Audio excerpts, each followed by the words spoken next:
Ntabwo bikiri ibanga ko ari we wese iyo hataza kubaho internet ubuzima bwacu ntabwo bwari kuba bumeze nk'uko bumeze uyu munsi. Muribuka ukuntu byari bimeze bikidusaba gutegereza isaha y'amakuru kuri radio kugira ngo tumenye ibyabaye mu gihugu no hanze yacyo. Mu mabanki kujya kubitsa no kubikuza bikigusaba kujyana agatabo bakandikishamo ikaramu bakakwandikira ayo ubikuje cyangwa se ayo ubikije n'ayo usigaranye. Cyagihe amabaruwa gifite agaciro, iposita igifite akazi kenshi. Ibi byose byatangiye guhinduka mu myaka ya za 80 ubwo havumburwaga uburyo bwo guhuza mudasobwa zikajya zitumanaho hagati yazo, ari byo byitwa internet. Gutumanaho kwa mudasobwa ntabwo ari ibintu bibonetse byose. Zigomba kugira inzira nziza zinyuzamo amakuru, ari byo byitwa umurongo wa internet. Internet twamenye mbere yari igisekuru cya kabiri cya internet, second generation cyangwa se 2G. Ni ya internet ushobora gukoresha ugafungura ikintu kuri mudasobwa ukagitegereza umwanya runaka. Kuri iyi internet ntabwo inzira inyuramo amakuru iba imeze neza bitewe n'uko ibikorwa remezo binyuzwamo ayo makuru bitaba biteye imbere. Nyuma yaho haje igisekuru cya gatatu cya internet, 3G.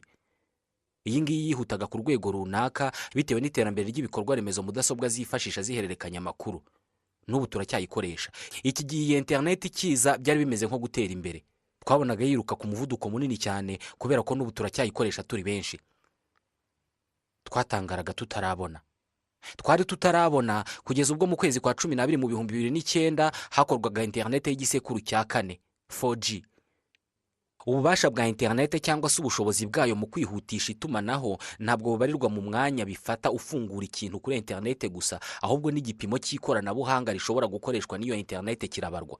Nk'ubu birashoboka ko byagorana cyangwa se ntibinashoboke gukoresha za modoka zitagira abashoferi cyangwa se zitwara ukoresha internet y'igisekuru cya kabiri cyangwa se 2G. Cyangwa se nanone bishobora kugorana cyangwa se ntibinashoboke gukoresha twa tumashini cyangwa se utudege tutagira abapilote ukoresha internet iri ku gipimo cyo hasi ya 2G cyangwa 3G. Uyu munsi aho iterambere ry'ikoranabuhanga rigeze rirahakesha internet igezweho ya 4G. Ujye ubona ibitangaza ikoranabuhanga rikora uyu munsi ni ukubera iki gisekuru cya 4 cya internet 4G. Gusa ibi nabyo twabitangariraga tutarabona. Uyu munsi isi iri mu ntambara ikomeye kubera ikindi cyiciro gikurikiyeho cya internet, 5G. Iyi ni internet igiye guhindura isi yose n'ibiriho byose. Ni internet izajya ihuza amamiliyoni y'ibikoresho by'ikoranabuhanga biri ku isi, kuva kuri za modoka zitwara kugeza ku byitwa smart homes cyangwa se ibikoresho by'ikoranabuhanga byo mu ngo nk'amakwiziniya cyangwa se ibyuma bishobora kugutekera ibyo kurya wowe udahari wibereye mu kazi ukaza gutahuje kurya ibyo kurya bisa n'ibyitetse. Kuri internet ya 3G na n'ubu tugikoresha turi benshi. Gukura kuri internet ari byo bita download cyangwa se kumanura filme, uyikura kuri internet ari filme y'amasaha 2 bitwara amasaha 26. Kuri internet igezweho ubu ngubu ya 4G kudownloadinga cyangwa se gukura filme y'amasaha 2 kuri internet bitwara iminota 6. Kuri internet ya 5G uzajya witeguye kureba filme yawe nyuma y'amasegonda 3 n'igice. Filme y'amasaha 2 uzajya uyimanura cyangwa se uyidownloadinga nk'uko babyita ukoresheje amasegonda 3 n'igice. Igihe mvugiye ibi ngibi waba umanuye nk'amafilme 5. Hamwe n'iyi internet abadoktori bazajya bifashisha amashusho y'umurwayi uryamye ku gitanda mu bitaro i Kigali. Ayo mashusho abagereho bari muri Amerika, abagereho muri ako kanya birimo kuba, amashusho asa neza cyane nk'aho ibyo ngibyo urimo kureba ubireba hatanyuzemo kamera, akugereho avuye i Kigali wowe uri muri Amerika bitwaye igihe nk'icyo dukoresha duhumbya.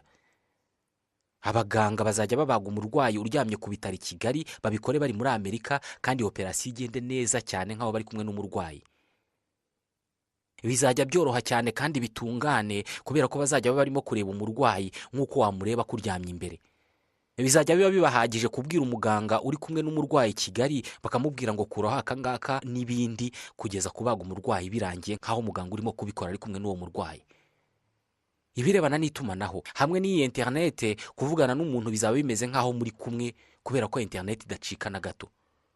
Nta kuntu Leta Zunze Ubumwe za Amerika zitakwifuza kuba arizo zizazanira ikoranabuhanga rimeze nk'ibitangaza. Ikibazo ni uko iyi internet yamaze kuza kandi izanywe n'ikindi gihugu kitari Leta Zunze Ubumwe za Amerika. Nta kuntu Leta Zunze Ubumwe za Amerika zitagirana ibibazo n'iki gihugu cyihaye kuzirusha ikoranabuhanga rigezweho. Icyo gihugu ni Ubushinwa. Ngiyi intambara irimo kuba uyu munsi yiswe 5G battle, intambara ya 5G.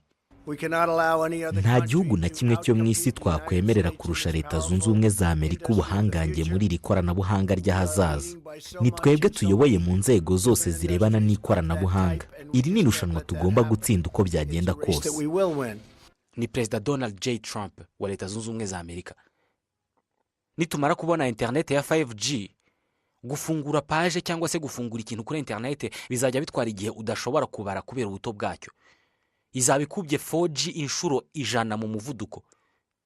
Iyo urimo gukoresha 4G ukajya nko kuri Google, komande yawe cyangwa se page ukanzeho ngo ifunguka mu by'igihumbi 45 by'isegonda. Kuri 5G uzajya ukanda kuri page maze muri kimwe cy'igihumbi cy'isegonda birafungutse. Ubwo n'ugufata isegonda rimwe ukarigabanya mu duce igihumbi tungana. Izajya ibifungutse mu gihe kingana na kamwe muri utwo duce igihumbi tw'isegonda. Uyu ni umuvuduko ukubye inshuro 400 uwijisho rikoresha rihumbya. Ibi ni ibyoroshye. Hamwe na internet ya 5G cyangwa 5G, bimwe mu bikorwa bikenera internet bizanoga kurushaho. Nka za modoka mwumva zitwara zitagira abazitwara, kugira ngo igende ntigonga abantu n'ibintu kandi yitwaye, bisaba ko buri kanya ibigenda ibona amakuru ahagije ya nyayo y'ibintu birimo kuba ako kanya. Kamera n'ibyumvirizo byayo biba birimo kubona mu buryo bw'ako kanya intera abantu n'ibintu biherereyemo. Ubwo imodoka ikagabanya umuvuduko ngo itabagonga bitewe n'intera iri hagati yayo n'ibintu biyiri imbere. Ibipimo byayo by'intera mu buryo buhoraho kandi bw'ako kanya bikomeza kwakira mu buryo bwihuse amakuru y'urugendo rusigaye ngo imodoka igera aho igiye ndetse n'ibindi. Iyi internet itegerejwe nk'umucunguzi mu bikorwa by'ubwikorezi bwabo bwo mu kirere cyangwa se ubwo mu mazi cyangwa se mu birebana n'ingufu. Ni internet izajya itanga amakuru ku gihe kandi mu buryo bwihuse, ku buryo inyungu ziva muri izi nzego z'ubwikorezi n'ishoramari zikuba inshuro 100. Mu 2035 isi yose izaba imaze kunguka trillion 12.3 z'amadolari yose avuye mu bikorwa byorohejwe no kuba hari internet ya 5G. Iyi internet izaba yarahanze imirimo miliyoni 22 muri iki gihe. Impamvu Perezida Donald Trump yavugaga ko Amerika itakwihanganira umuntu wese wagerageza kuyisiga mu ikoranabuhanga, nuko kugeza uyu munsi ikoranabuhanga ryinshi dufite turikesha abanyamerika. Gusa uyu munsi hari ikigo kigeze kure mu kubaka ibikorwa remezo bizatanga iyi internet ndetse cyatangiye no kuyigerageza. Irakora neza cyane. Ni ikigo cy'Abashinwa cyitwa UGIYE, gisanzwe ari icyambere mu isi mu gutanga serivisi z'itumanaho.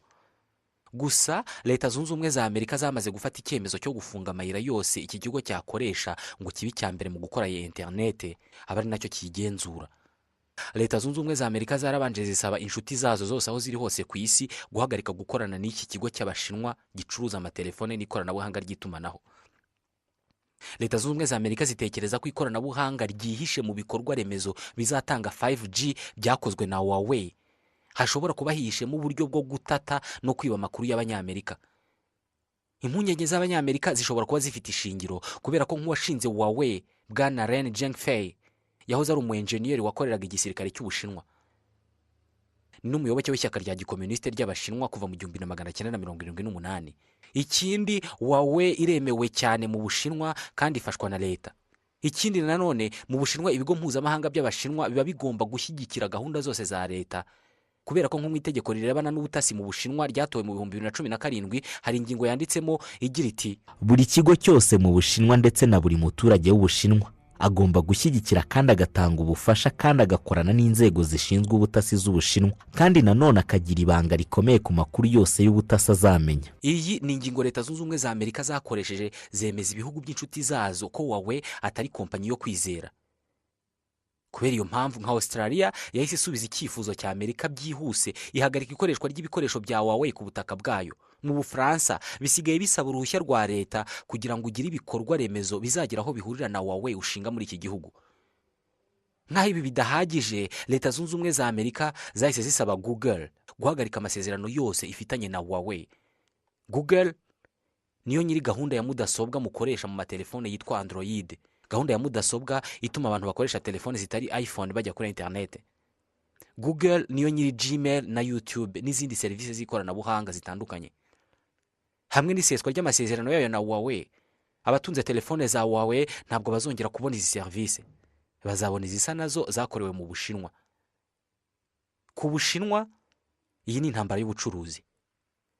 niba leta zunze ubumwe za amerika arizo zigenzura ikoranabuhanga rya interineti ryose kugeza ubu, interineti ya 5G ishobora kuzatuma ubushinwa buba igihangange kurushaho mu birebana n'ubucuruzi n'ubuhangange bwa politike ku isi. Ni interineti ifite ubushobozi bwo kuburizamo irindi koranabuhanga ryose ryavumbuwe kugeza ubu.